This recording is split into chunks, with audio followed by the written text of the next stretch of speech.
Today I got another update video for you. More upgrades are in progress. We're going from this old converter to this one here.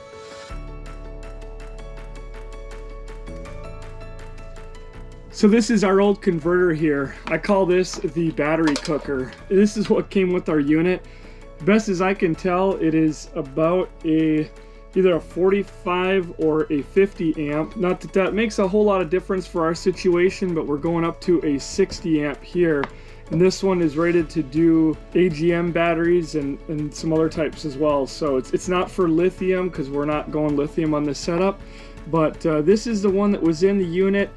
Pretty generic. I mean, I guess it kind of got the job done, but we did have a situation with the battery that we got on our unit from the RV dealer. Since our RV was 2 years old when we got it, they had just thrown in something they had lying around, and that battery was a bad battery. It actually had a dead short in it, and luckily it didn't explode on us. We didn't realize how bad it was till we went and took it out.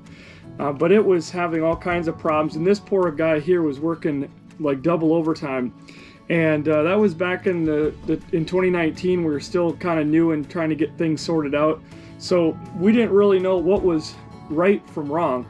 And we ended up just cruising through that year, and then last year we ended up putting in a brand new battery, and then that one boiled over almost immediately, and then it went dead, which I found pretty bizarre. Felt pretty bad too, because that's not good for those batteries. It was a lead acid, so not an AGM or anything fancy, and I had some problems with it, and eventually I got it on a really high-end battery charger. And when I did that, I ended up kind of bringing the battery back to life, which we ended up on hookups last year, so we didn't really need the batteries too much, but we did boondock a few times, and we were having to run only like half the lights, and they're all LED in this unit. We're having to only run half of them at night and without, risking running our battery down too low, which I think we did a few times, and that's obviously not good for it as well. So we've upgraded to two Group 31 AGMs, so we're getting about 3 times the amount of amp hours now. But we're going to put a new converter in so that we don't have to worry about having our batteries boiling over and things like that. This is a 4-stage converter. It has 3 main stages, so it's got a high, which is like 14.5 volt. So it really helps get a good charge in there, a faster charge. Charges a lot quicker, I guess, than the original. It'll also help to maintain the battery at, I think it's 13.6 is its normal charge. This one has that 13.2 volts, like a float charge, so that it's not boiling the batteries over, which we had a problem with this, the original. And then the 4th-stage is actually, will do I think it's 14.6, 14.7, volts, 14.6, 14.7, something like that.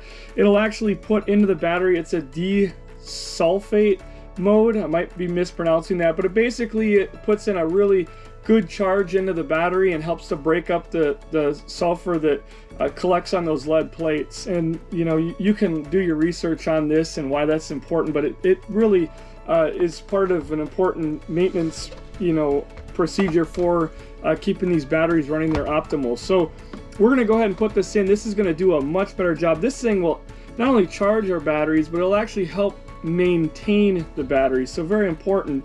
Whereas this one would just charge the batteries. It would take a lot longer, and then eventually when the batteries were charged, it would just sit there and keep piping the juice in at a higher rate, which would cause the batteries to run very hot. So I'm really excited to get this in. This ran about $250, so it wasn't too expensive. A few differences with these, and I'll show how I'm going to install this.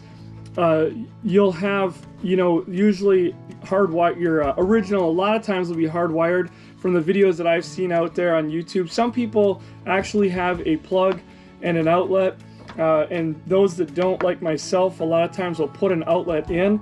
I don't really see a point of putting an outlet that I'd never be able to use back there. So I've got the plug here, and I thought about just cutting this off and wiring this straight in. I started thinking, if I ever needed to change this or, decided to go with something different, how nice would it be, since they all come with usually a plug on them, to just get for a couple bucks on Amazon. I ordered it at the same time, and I got this on Amazon as well.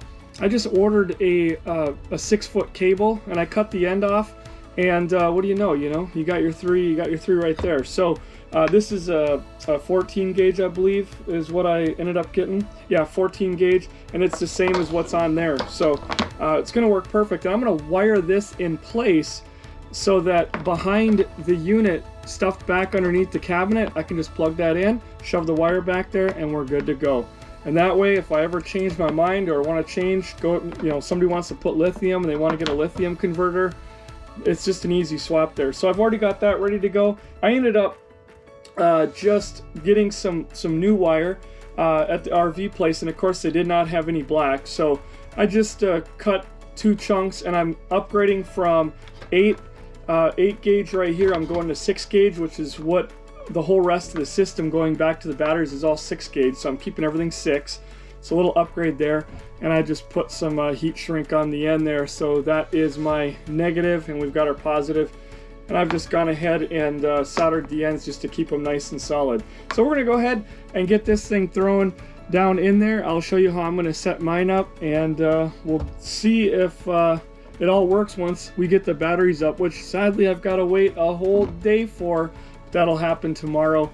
I've got all new cables, longer cables, to get all the batteries set up out front. All right, I apologize for the low light here. Obviously we can't have any electricity on right now because that would be very shocking if we did. Make sure that your DC is off, and make sure that you're unplugged. You don't want either of them on because you're actually working in both right here. But right here is the wiring for where the other unit, it just used to go down in there. I've already clipped those ends off and got everything ready to go, ready to be wired up. So we're just going to put some wire nuts on there and just going to put the other cable and just shove all that up in there. As far as the other 2 wires, what's going from, so this is your AC coming in to the converter that sits down here, and then the DC comes up and around. We've got the DC going out right here, and then these are the 2 that run out to your batteries and charge them up. They're again 6 gauge, so I will be going 6 gauge out of the converter as well. But anyway, you have your positive cable will go in here, and your negative cable here, and everything is listed right there with negative and the positive. Of course, take pictures when you take yours apart just so you know, but there's nothing to it. If you have very limited skills, I think you'll be just fine with this. It's just really basic stuff. I mean, and I guess you don't want to be colorblind either, but just match the colors up and put the negative where the negative goes, positive where the positive goes, and you're done. The only other thing that I had to modify a little bit was the back of my box. Well, there used to be a back on the box, and I know the lighting is probably not too good here. Yeah, there we go. So the back of the box here, we ended up cutting that out. I just used a saw, cut that right out of there, and that way the new unit will fit in, since the new unit is a little bit longer. So to hold the new unit down, because the old unit used to use these 2 screws right there. There's 2 screws that just held it in place. I just drilled 2 holes right there and right over there, and that is where I'm going to run some bolts up just to keep it in place, and that's it. It's very simple. This whole project, I don't know, maybe take you an hour. It's taken me 3 days because I get to do about 10 minutes and maybe a little more than that, and then I'm having to run to do something else. One other thing that I noticed is there is a ground on the bottom of mine right here. I'm not sure if I really need that. It doesn't even say from me glancing in the manual about it. I've got plenty of copper around, so I'm going to stick a ground in there and put that in with the wire nut on the ground here. So can't have too many grounds. I mean, alrighty tubes. Wow, that is exactly what I said the other day. This is a 1-hour project that has taken me, I don't know, I'm on day 6 right now. It is now Friday. That was Tuesday. Started this on Saturday. Every 10 minutes I would get started, I would get called away to go do something else or have to get involved in something else. But we're back today to finish up this converter. This is a 1-hour project. However, I will say one thing about that, and that is if you decide to go and be an overachiever like me and upgrade your wires from the 8 gauge that is on there originally, but they have 8 gauge on their converter, and I went with 6 gauge because this white one and the positive down there, which is black, it's hard to see right now, those ones are 6 gauge as well. Of course, the lower the number, the thicker the cable. So I wanted to upgrade these to 6 as well. I had a hell of a time getting that in there. Let me tell you, I even swore 3 times in a row. It was really tough getting those things in there, so can't recommend that you do the same, but I ended up just fishing those in. I'm having to hold the box right now, so don't go falling down. But yeah, basically I had to run that up and over that way, and I got that one down and over that way. I went ahead and cut that side out over there because there's no point in having that plastic. It was pretty much what you see over on that one there. But I went ahead and got both of them in there. This will all tuck behind, and I know the lighting is pretty bad. Obviously I can't have power on in here right now, but there's plenty of room back in there once you get by this. Once you get by that ledge right there. We've got everything hooked up there, and I went ahead and ran my wiring for the plug that I'm putting in. Instead of doing an outlet, I got that wired in. I'm going to go ahead and tape these and tuck them all up nicely in there. It'd be kind of like the one that was there originally, where they've tied into the breaker there. So that's what I'm going to go ahead and do. So these will get taped and tucked, and then behind here we have got the plug somewhere. I'm trying to hold so much stuff here, but right here is the plug to the converter. So I'm gonna fish the other one back there and then plug them in and just let them sit back there. So that way that's all nice and tucked away. And then lastly, I'd like to point out what I did was, as I said, I cut the back out here, which is all that back there. Cut all that out. Which is super easy. You could use about anything. I use a little jigsaw.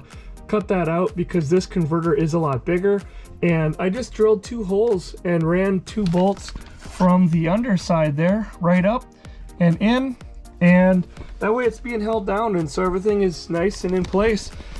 Oh man, I just need to get this project done. This is like the easiest project, and I just need to get it done because I got to get power back in this thing, because we have got a lot to do in a very short time to do it, to get on the road if we're going to get on the road here in another week or 2. All right, there's another look right there. We've got everything tucked away all nice back there.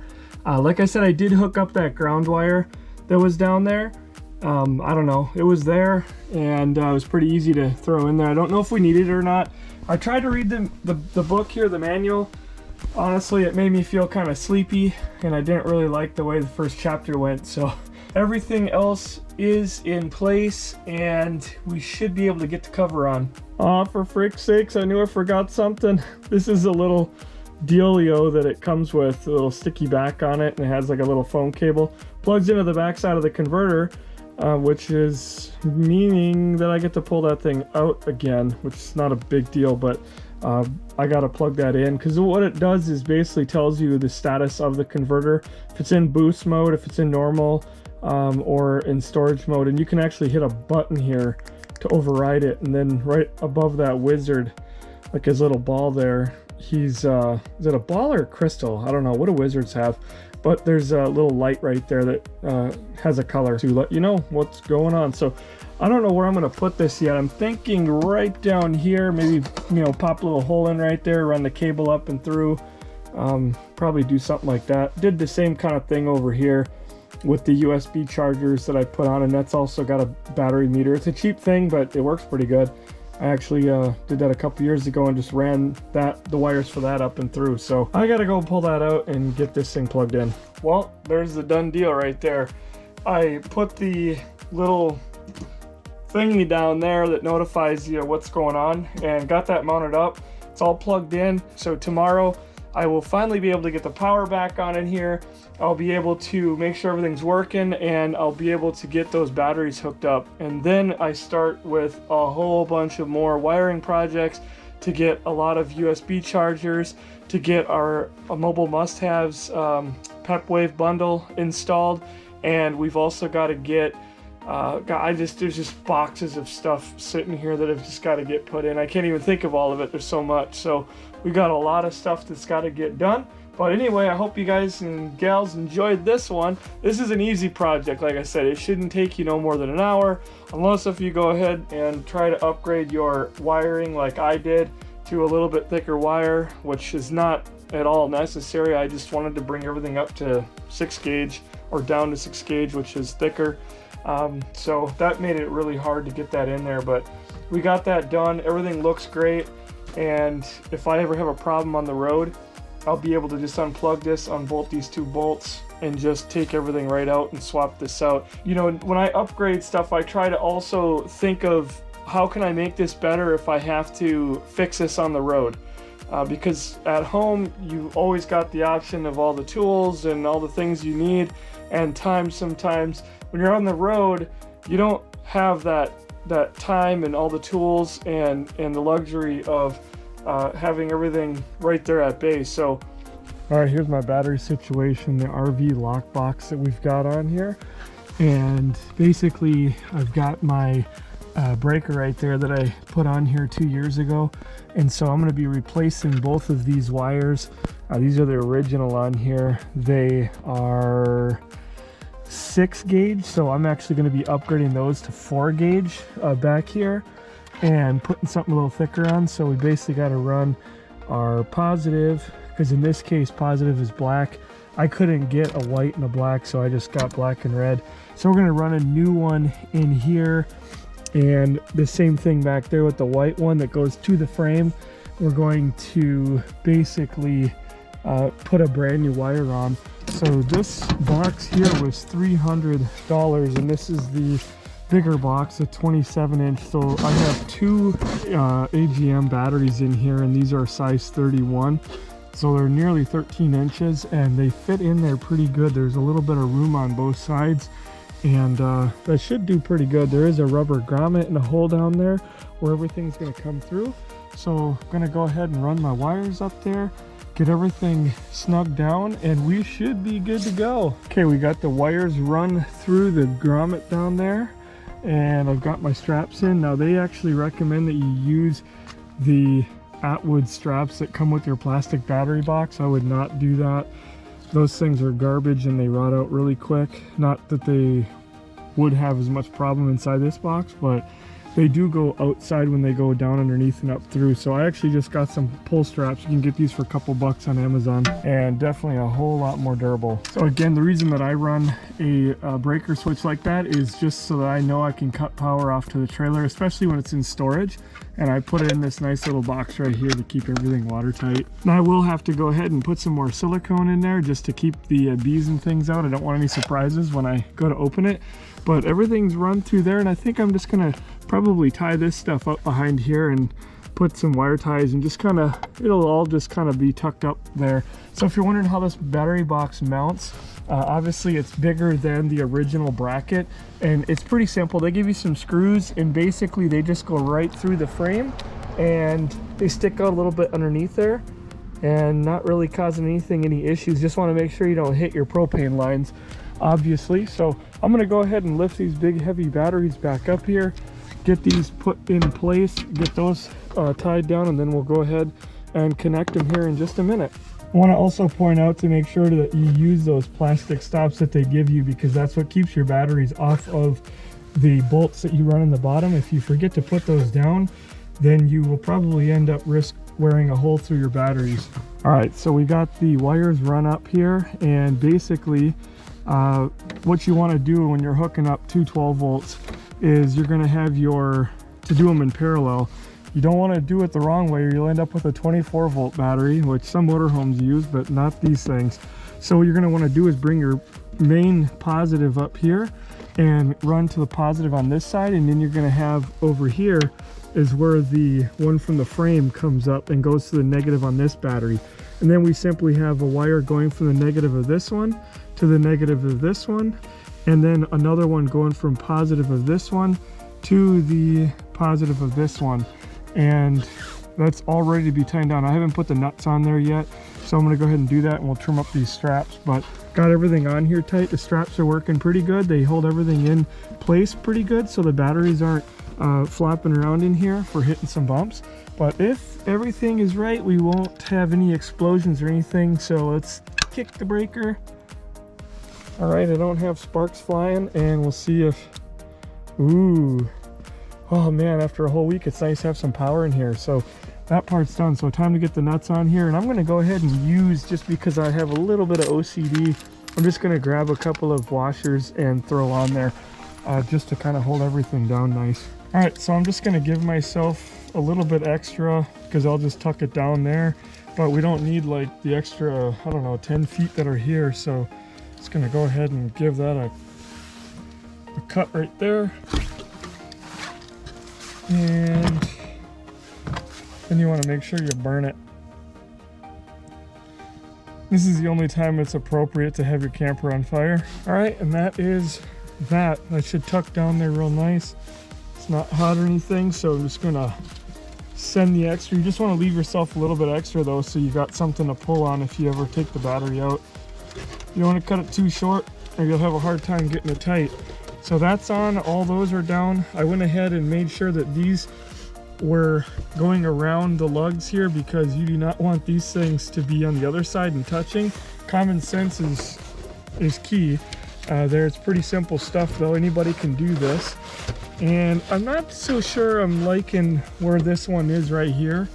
So I'm just gonna loosen that up, and I'm gonna swing this one around on top there, just because I don't want anything rubbing on the side of the box. And my power is still off. I just always like to have lots of room that I don't have to worry about anything chafing or doing anything stupid when you're going down the road having an earthquake. Torque these down to about 200 foot-pounds. That is a joke, don't do that. Tight, but not too tight. Once that's all done, you're pretty much set to go.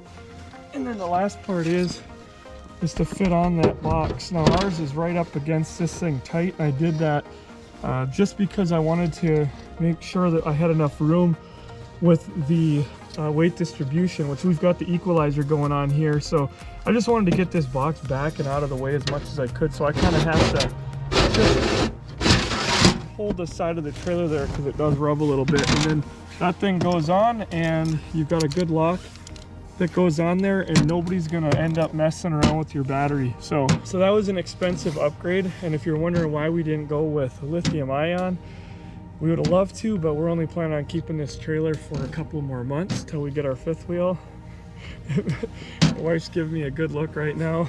we're gonna be only keeping this thing for about 1 year, maybe probably not 2, because we're getting awfully grown out of it. So this is just going to be a good alternative. The batteries I got for $189 and a 10% off of that. So I think we paid what, it's like $80. $170 I think is what it was. So anyway, pretty good deal on the Group 31 batteries.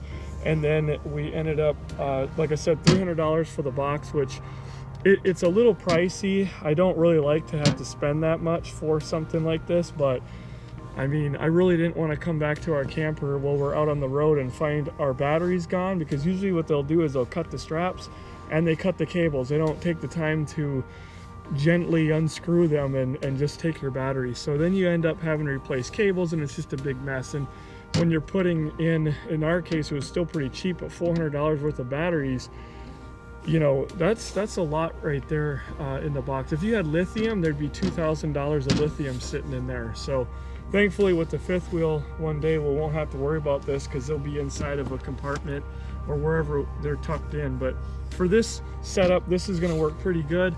And like I said, with the new converter on there, we will be charging, and this is going to give us about 3 times the amp hours over our old Group 24 battery that we had on here before. So should be a good project there.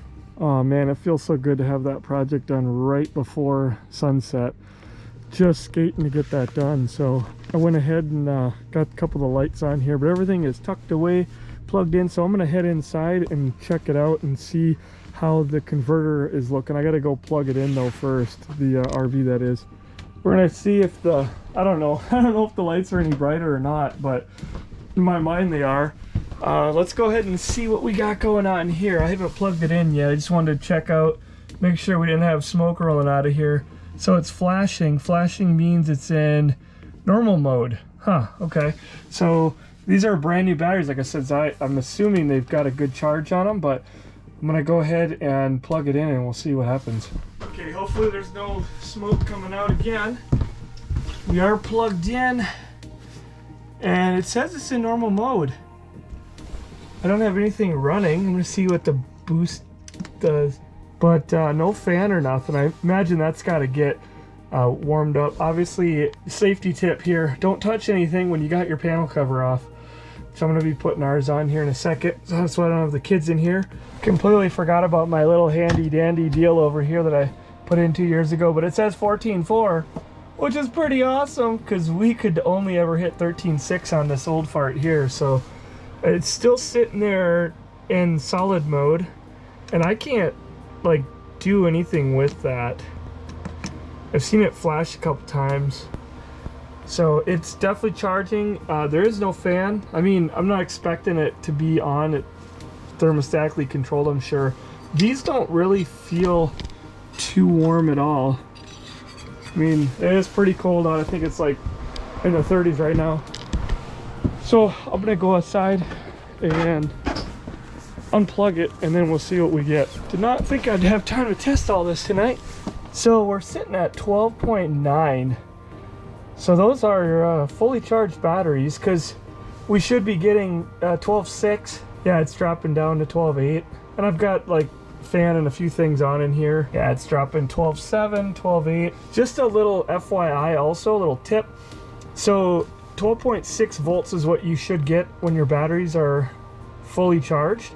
There's charts out there, you can look it up, but in general, if you don't have a fancy battery meter that tells you all the stuff, and I'd love to get one in here, just again, we don't know how long we're going to have this rig for. So basically, when you're down to 12.1, that means you're down to about 50%. When you see, if you see, actually it's a little bit above that, but I always say 12.1. If you see 11 showing up on a meter like that, that means that you have gone probably too far. You're down below 50, and every time you go below 50% of your battery's capacity, you're technically putting extra wear on it, and that's shortening the life of it. So you only go half on these AGMs, and the lead acid are the same way. Lithium ion, you can run them all the way down, and that's why like I said before, we had one size 24 that was about a 75 amp hour battery. So if you take that in half, you're 37-ish. So we went from the high 30s all the way up to 105 because we've got two batteries here and they're both 105. So 105, and you take that times 2, all right? But then you have to divide it by 2 because again, only half. So you're right back to 105. So we've got 105 amp hours, which is, like I said, we've gone nearly 3 times. But I've just got everything running here, and I'm not expecting like anything too crazy to happen here just because we've got, yeah, and see there it's just dropped down to 12.4. It's gonna be interesting to kind of see what happens. Like I said, we've only had the lights on here for about 10 minutes, but I don't know the status of these batteries, being that they are brand new. We'll turn this off and we'll see. Yeah, just right around 12.5. So I mean, and I'm sure that thing's not like the most high tech there, but it's nice, a little reference. So this thing is sitting in solid. I'm gonna go and plug it in one more time and come in and see if it's in boost mode or if it jumped into the regular mode. And we're sitting there charging at 14.4. Ooh, I just held that in for about 3 to 5 seconds and it dropped down into normal mode. 13.7. I'm gonna have to do some testing because, like I said, before I relocate this, I really want to find out if it's going to be an issue if somebody bumps that, if it's going to stay in the boost mode and then leave it for a long period of time. I would think that it would eventually detect that the batteries are like doing pretty good and it would come out of that. I hope so, because then it wouldn't be a huge deal if somebody did bump it. I really should learn to read, but it's so hard to see in here. I was looking at it a little bit closer, and yeah, it definitely says to press and hold. I don't know for how long, but I did about 5 seconds. Press and hold to change the mode. So now we've got it in that mode, and there you go. That is 13.3, and then it's jumped up to 14.4. So the other one was storage mode. There's the boost mode, and then yeah, it was about 5 seconds.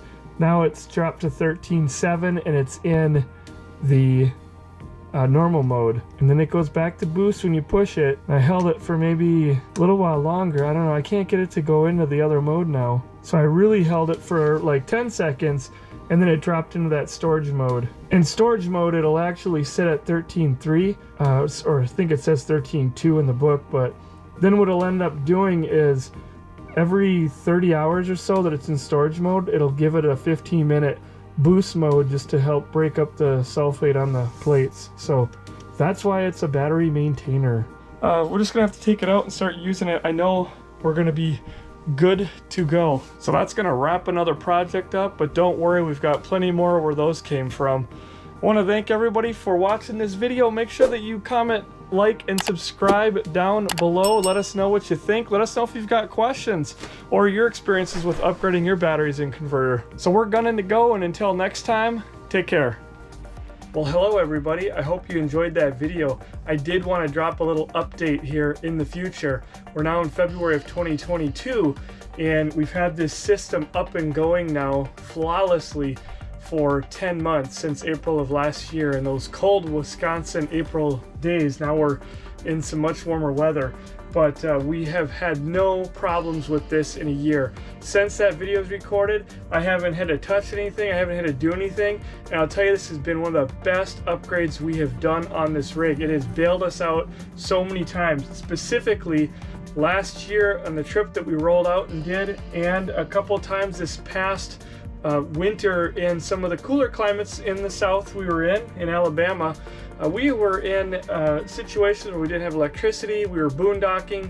We did several times where we traveled for up to 3 days boondocking and staying at like the Walmart parking lot, so on and so forth. The batteries in this converter have been wonderful, just allowing us to be able to power everything up, including, and a lot of people found out about this in Texas in 2021 when the power went out and people lost their ability to run their propane furnace because of the 12-volt blower. Their batteries ran down, they couldn't run the furnace anymore. And so we had a few times where we were boondocking as we traveled, and we were able to keep our furnace going all night long. And I know that once I'm down to 12.1, the 12 volts right in there, that's 50% capacity. You never want to go any lower on a lead acid or an AGM. So just having that simple gauge right there always gave me the confirmation that I needed that we were doing okay. We ran our furnace all through the night on some very cold nights boondocking. I wouldn't have been able to do that if we wouldn't have done this battery upgrade. So to date, this has been probably our best thing that we've updated, and everything with the system, with the converter, with the batteries, the remote, all that, everything has been flawless, not one problem. And I don't want to jinx it, but it's been wonderful. And we've only got about a couple months left now with this rig, and our next unit will be doing the lithium ions, and we'll have a generator. Just wanted to touch base and let you guys know that this has been wonderful. So highly recommend this project. All right, well, stay safe everybody. I hope y'all are getting out and enjoying yourselves. We'll have one more project video before getting started on season 1. Until next time, take care.